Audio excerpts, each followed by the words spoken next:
Welcome to Barossa Helicopters. Hindi ko alam kung excited ba ako o kinakabahan. First helicopter ride namin sa Barossa, South Australia. Kasama si Papa Alan, Ate Thea at syempre ako. Kasama rin pala namin si Steven pero hindi siya sasakay dahil gusto niya kasama ang kanyang buong pamilya.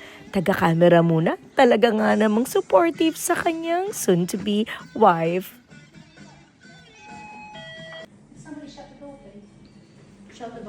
Please watch and listen as this flight briefing is designed for your safety. Feel free to wait out here. Would you like me to take a group photo of all of you? Yeah.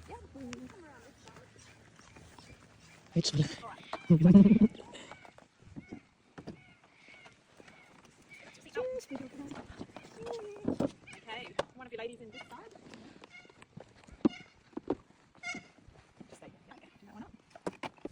At this moment, my heart is overflowing. Ang puso ko, tugudug.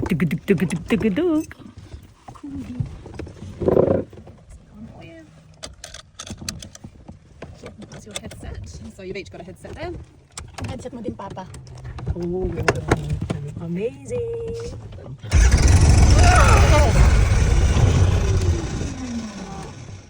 Amazing!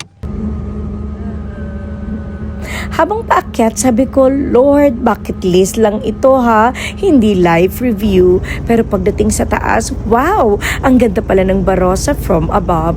Feeling ko asawa ko ni Don Facundo na biglang pupunta sa aming private vineyard. Char! O, malay nyo, soon yan ha. Ang bilis lang, pero yung memories, forever! Tingnan nyo na lang kung paano makipag-usap si Papa Alan dito. Yes, no, yes.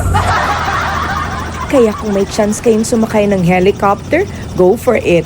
Nakakatakot ng konti, pero mas nakaka-amaze. Another bucket list check with my favorite people. And just like that, another dream checked off our bucket list. They say the best views come after a leap, and today, I couldn't agree more. Thank you, Papa Alan and Ate Thea, for making this experience even more meaningful. Here's to more adventures, more beautiful memories, and a life well lived. Cheers to the next bucket list! Nabitin ba kayo? Kasi kami din nabitin. Hosha! Once again, I'm your Mommy Lucette at your service. Till next vlog. Mwah!